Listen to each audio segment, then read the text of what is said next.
Salam alaikum.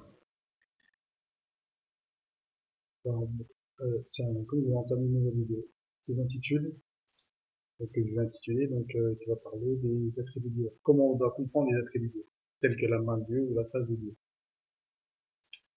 Donc, dans le Coran, c'est marqué noir sur blanc. Ces deux mains sont ouvertes.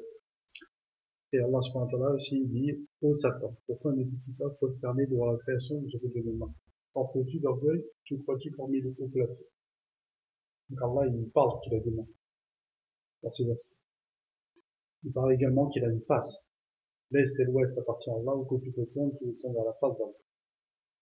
Donc, comme quoi, il est question de certains attributs divins que nous possédons, comme la main, la face. Et ça crée des problèmes au sein de la communauté. Donc, est-ce qu'il faut les prendre au sens figuré, ou on doit les remplacer par un autre terme, par exemple, parce qu'on doit dire que la main, c'est-à-dire sa force, et sa face, c'est-à-dire sa royauté. En sachant que Allah, il parle qu'il y a des attributs divins tels que la main, la face. Quand vous lisez les hadiths, il parle que prendra les cieux, les sept cieux dans un de ses doigts, il prendra les sept terres dans l'autre, les montagnes, les arbres dans l'autre, et toute la création dans l'autre, et il secourra, il ira dessus le roi. Il dit également que dans le hadith, que le prophète sallallahu alayhi wa sallam dit que le jour de la résurrection, quand tout le monde mourra, même l'ange de la mort mourra, le Seigneur, Allah subhanahu wa ta'ala, il prendra les sept cieux dans sa main droite, il prendra les sept terres dans sa main gauche, et dira, je suis le roi. Donc, comme quoi, il est question de main droite et de main gauche. Donc, la main d'Allah doit-il être pris au sens propre, ou on doit justement essayer de trouver quelque chose pour remplacer cet attribut de sorte à ne pas le faire ressembler à l'être humain. Donc si le concept de l'existence et de l'unicité de Dieu sont entièrement faciles, accessibles à la raison humaine, en revanche, comprendre comment est Dieu est au-dessus de tout ce que la raison peut imaginer. Pourquoi? Parce que, certes, Allah, il parle qu'il a des attributs comme ça, mais il dit quoi? Rien ne lui ressemble. Misli, il n'a pas d'exemple. Il n'a aucun exemple. Donc, on doit dire qu'il a des attributs comme ça, mais en même temps, on le fait ressembler à rien. C'est vrai que c'est pas facile. Certains ne l'acceptent pas parce qu'ils disent main, c'est main, c'est forcément un organe. Mais on doit l'accepter tel qu'il est devenu. On ne doit pas s'imaginer comme ça, comme faisaient les compagnons. Comme faisait le prophète sallallahu alayhi wa sallam aussi. Le prophète, il a pas expliqué comment était la main de Dieu. Parce que Allah, il est du genre unique. Allah existait, il n'avait rien avec lui. Il est le premier. Allah subhanahu wa ta'ala, il est le premier. Toute chose a un début, hormis Allah. Il est le dernier. Il est l'apparent, il n'y a rien au-dessus de lui. Il est le caché, il n'y a rien au-dessous de lui. Il n'y a rien devant, rien derrière. C'est Dieu, c'est un être parfait. Il n'y a rien qui lui ressemble, rien ne peut lui ressembler, rien de ce qu'il a créé ne peut le ressembler. C'est une chose qui est impossible. Rien n'est tel que lui.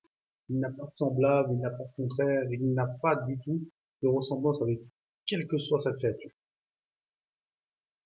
Mais en même temps, renier, ne rien dire sur les qualités des dieux, sinon qu'il existe et qu'il est unique, cela représente le risque de ne pas permettre aux hommes de développer une relation profonde, directe avec lui.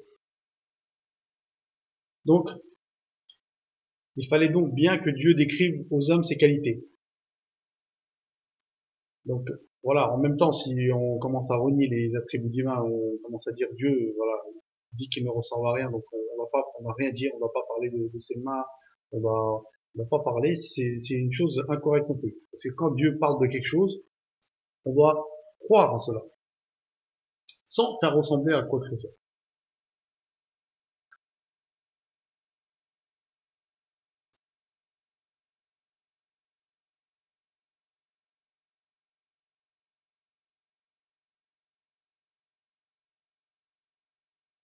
Donc, les sunnis, ils affirment que la terme main désigne une réalité à propos de Dieu. Cependant, elle nie que nous puissions connaître cette réalité. Donc, on confie la connaissance du comment à Dieu. Donc, on dit qu'il a une main, mais on ne cherche pas à savoir comment. Elle reprend l'idée exprimée au début de cet article. Ces termes ont été employés pour communiquer aux humains l'indescriptible. Contentons-nous de les employer comme le Coran les a employés, en nous souvenant de ce que Dieu a dit. Il n'y a rien qui le ressemble. Et il y a Ibn Taymiyyah, il dit, par rapport à la main de Dieu, la réalité de leurs propos est qu'ils croient que les termes par quoi Dieu s'est qualifié n'en est compris que ce qui est compris à propos de quelques créatures que nous voyons comme les corps des hommes. Or, ceci est une extrême ignorance, car parmi les créatures, il y en a que nous n'avons pas vues, comme les anges les disent, et même nos âmes. Donc Dieu, si on dit, par exemple, il y en a certains qui vont dire, oui, c'est du divin, on va essayer de le faire. On va s'imaginer une main comme ça, mais non, faut pas rentrer dans ces mains, on n'imagine rien du tout, rien. On ne sait pas comment est sa main, comment est la splendeur de sa main, on ne peut pas connaître. Enfin, les sunnis aussi impliquent une capacité de la raison humaine à une certaine largesse de vue. Cette raison humaine accepte de croire en une chose, d'employer tel terme pour la décrire et de reconnaître le sens que celui-ci a tout en ramenant par la réalité de cette chose aux créatures qu'elle observe autour d'elle et donc de pouvoir élargir sa conception et de s'élever par rapport au monde matériel.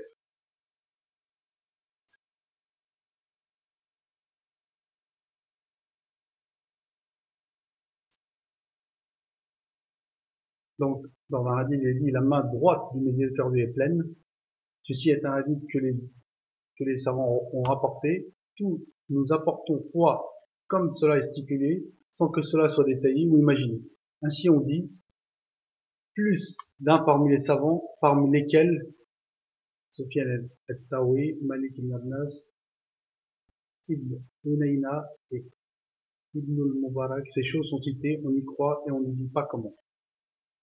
Donc vous avez vu, il y a des grands savants qui rapportent ce hadith comme quoi la main droite de Dieu, on parle, mais il le rapporte tel qu'il est, sans chercher à savoir comment est cette main. Et il n'y a pas de différence entre le fait, quand on dit bah, Dieu est fort et puissant, on le dit sans aucun problème, nous aussi on a une force, nous aussi on a une puissance, mais on ne cherche pas, on compare pas la puissance, la force de Dieu avec notre force. On n'a pas, c'est pas la même chose. Nous, notre force est différente de la force de Dieu. En tout, elle est différente. Donc, on n'imagine pas. On n'imagine pas par exemple, sa vision. Lui, il voit, pas comme nous. Il n'a pas la même vision que nous. On a besoin de certaines choses pour voir. Lui, il n'a pas besoin de tout ça. Donc, voilà. C'est pas la même chose. Donc, c'est pour cela qu'on accepte une partie des attributs. Il est bon d'accepter tous les autres sans chercher à savoir comment.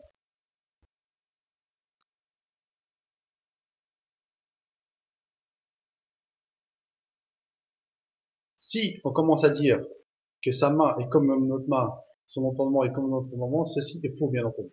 Il ne faut pas dire une chose pareille, parce que Dieu, il dit, rien n'est tel que lui.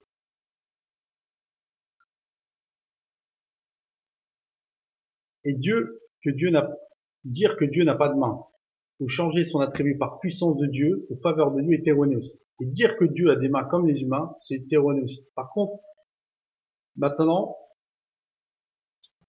quelle est la différence entre le fait de nier que Dieu a des mains, mais en voulant dire par là qu'il n'a pas de mains comme celles des humains, et le fait d'affirmer que Dieu a deux mains, mais on n'en connaît pas la réalité. La différence, c'est que la première posture est une posture qui ne correspond pas au texte du Coran. Donc, Allah, quand il dit il a deux mains, il ne dit pas que ses mains, c'est sa force. Et Dieu n'a pas détaillé la négation de tout ce qu'il n'est pas. Il a choisi l'exposé détaillé de ses attributs, accompagné de la négation concise de toute ressemblance avec ses créatures. Cette nuance et cette différence ont un effet profond sur la connaissance que les hommes peuvent avoir de Dieu et le lien qu'ils vont entretenir avec lui. Ainsi, il est vrai que Dieu n'a pas de main dont la réalité est comme la nôtre, mais plutôt que de faire la négation d'un attribut semblable dans sa réalité au nôtre, on devrait plutôt faire l'affirmation de l'attribut mentionné dans les textes et d'ajouter qu'on ne connaît pas le comment.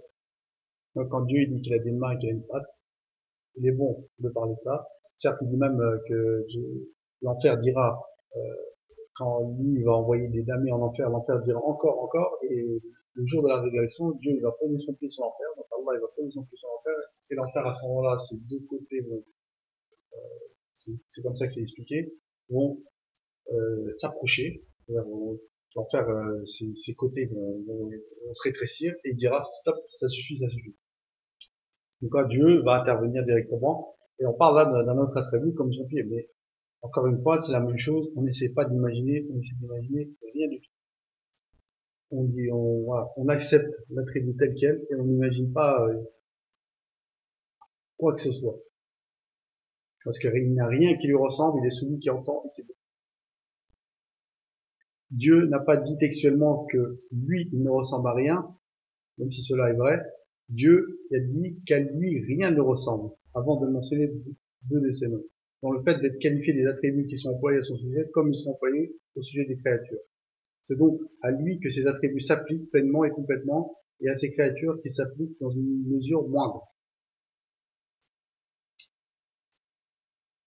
Donc, les points essentiels qu'il faut retenir par rapport à ce sujet, c'est que Dieu est trop élevé pour être comparé à un concept ou une chose terrestre, ou pour que les raisons l'atteignent. De deux, d'un autre côté, il fallait bien que le bien des humains, que Dieu se fasse connaître à eux en se qualifiant. De trois, Dieu s'est donc qualifié par certains mots, lesquels, comme tout mot, ont un sens. Quatre, or ces mots sont également employés pour désigner des choses terrestres. Le risque était alors que les humains comprennent de ces mots, lorsqu'employés au sujet de Dieu, la même réalité qu'ils décrivent lorsqu'ils sont employés au sujet des choses visibles. Cinquièmement, Dieu a donc également rappelé que rien ne lui est semblable. Il parle de beaucoup de ses attributs, comme quoi il a une face, il voit, il entend, il parle, il a une volonté, il a une sagesse, il est sage, il se met en colère, il aime, bon, il parle qu'il a des sentiments, etc. Mais, tout le temps, faut pas oublier, rien ne lui ressemble, c'est qu'il il n'a pas d'exemple. Il n'a pas d'exemple. Il y a rien, on peut le comparer à rien du tout. Il a des attributs qui sont très très différents de celles de ses créatures. On ne qualifie Dieu, précisément, on ne qualifie Dieu que par les termes par lesquels lui-même s'est qualifié, ou son messager l'a qualifié. On ne dépasse pas le Coran et les hadiths. Et septièmement, ainsi on dit plus d'un parmi les savants, parmi lesquels le genre de sexe est dit et on y apporte foi, mais sans traiter le comment. Donc c'est At-Tirmidhi qui rapporte ça. Donc voilà, on apporte foi au texte de Dieu, on n'essaie pas de savoir comment ils sont. Ces termes évoquant les attributs divins, les répéter tels que les sources nous les ont donnés, ce n'est pas leur donner un sens anthropomorphique. Par contre, c'est le fait de dire, il entend comme les créatures entendent, il voit comme les créatures voient, qui consisterait à donner à ces termes un sens anthropomorphique. Donc voilà, il ne faut pas le comparer avec Joshua, il ne ressemble à rien de ce qu'il a fait. Il n'a pas de semblable. D'ailleurs, Allah, quand on a posé la question, les monothéistes ont posé la question au prophète, comment est ton Seigneur? Et un verset, une sourate carrément qui est descendue, où il dit Allah est unique, le seul à être adoré pour ce que nous désirons, il n'a ni engendré, ni a été engendré, et nul n'est égal à lui. Donc il n'a pas d'égal.